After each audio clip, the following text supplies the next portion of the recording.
Okey, baik. Kita sambung pada perbincangan kita berkenaan dengan mekanisme pemeriksaan. Baik, ini adalah rajah skema kacukan monohibrid bagi ciri ketinggian yang telah dilakukan oleh Gregor Mendel. Yang mana dia mengkacukkan dua pokok kacang pi yang mempunyai sifat yang berbeza. Okey, yang mempunyai sifat yang berbeza, iaitu satu pokok kacang pi dia tinggi dan berbaka tulen.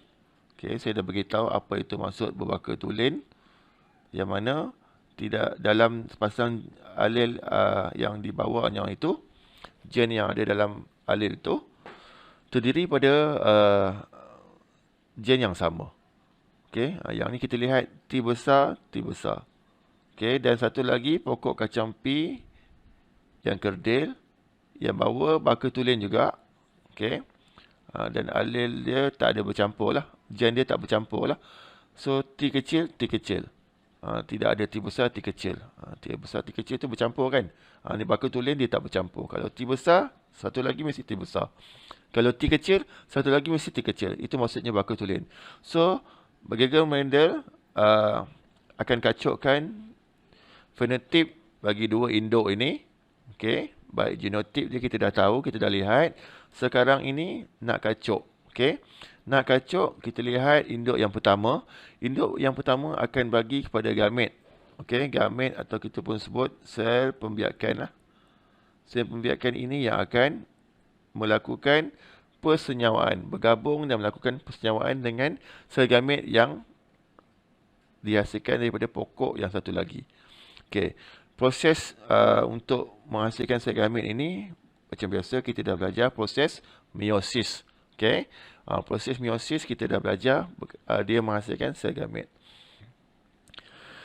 Baik, daripada induk kita dah belajar meiosis akan menghasilkan sel anak. Maksudnya gamet yang terhasil ini adalah anak lah. Okey. Dan mempunyai bilangan gen dia ataupun kromosom dia separuh daripada induk. Kalau induk dua, tadi ini dua dua gen ke atas ni, so anak mesti satu lah. Setiap satunya dapat satu gen. Okay.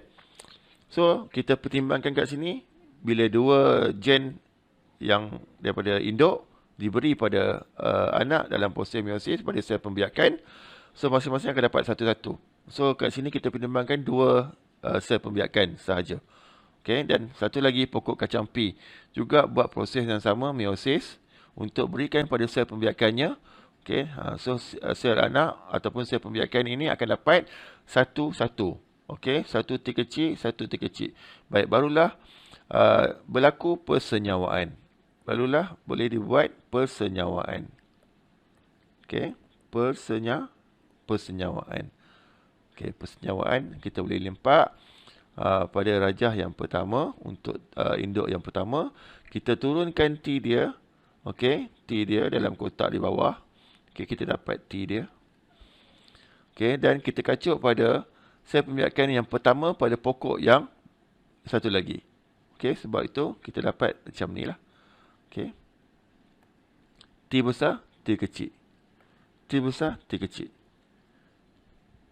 Okey, saya tulis yang ni. Saya nomborkan dia lah, senang. 1, 2. Okey. 1, 2. So, anak pertama, anak kedua.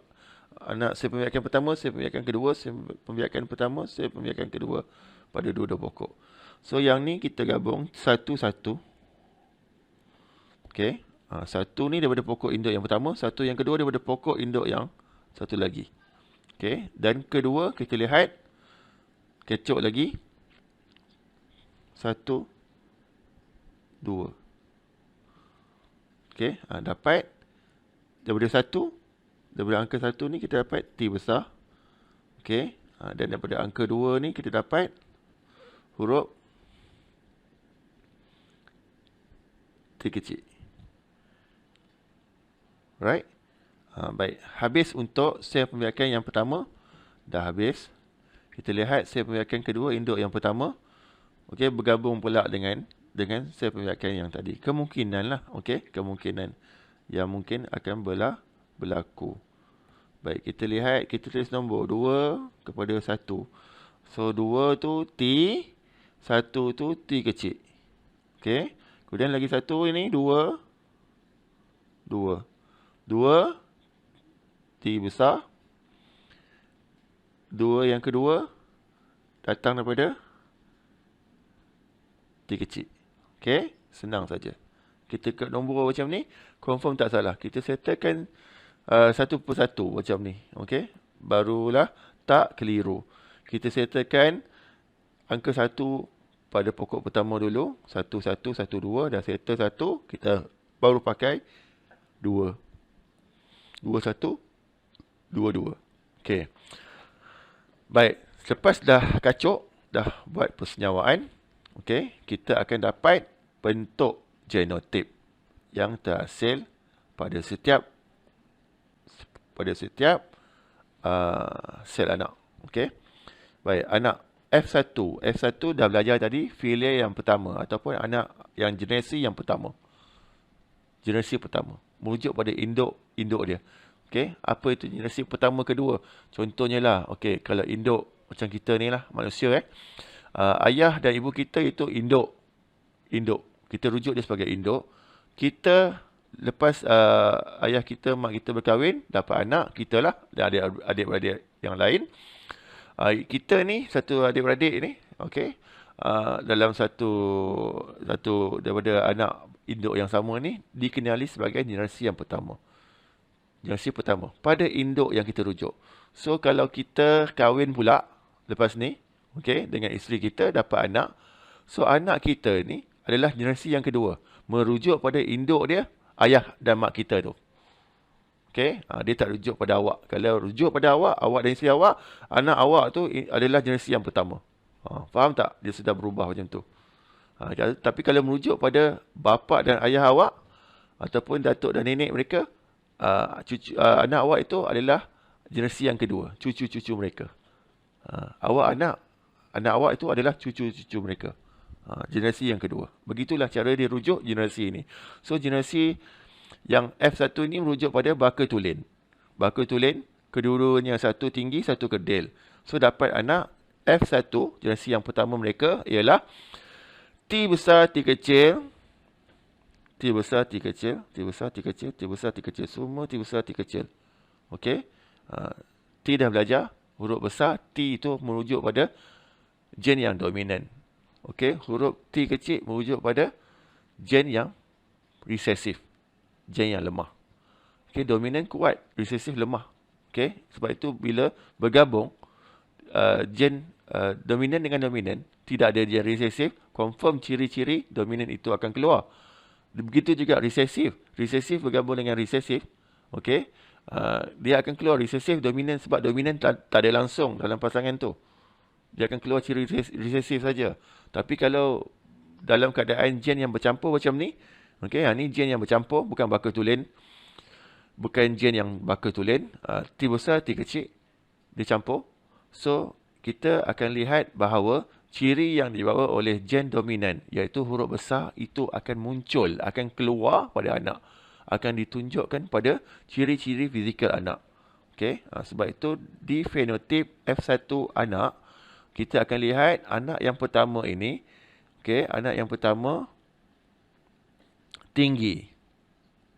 Tinggi, anak kedua, anak ketiga tinggi, anak keempat tinggi. Kerana merujuk bahawa pasangan gen yang ada dalam genotip anak itu ada dominan T dan satu resesif T.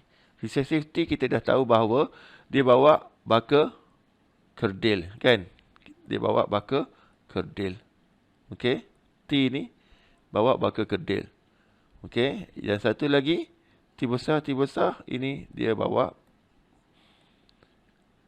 dominan, gen dominan. Bawa baka tinggi.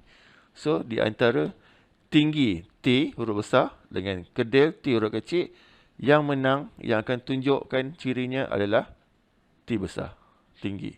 Dominan dengan resesif. Kuat dengan lemah. Kalau bagi lawan, siapa menang? Kita boleh agak dah. Pasti yang kuat itu akan muncul, akan menang. Dan dia akan munculkan ciri dia, sifat fizikal dia. Okay, yang kita sebut sebagai fenotip. Sifat fizikal yang boleh nampak dengan mata, kita sebut fenotip. Baik, itu saja untuk huraian mekanisme perurisan pokok kacang pi tinggi yang berbakal tulen yang dikacukkan dengan pokok kacang pi kerdil berbakal tulen yang telah dibuat oleh Geiger Mender.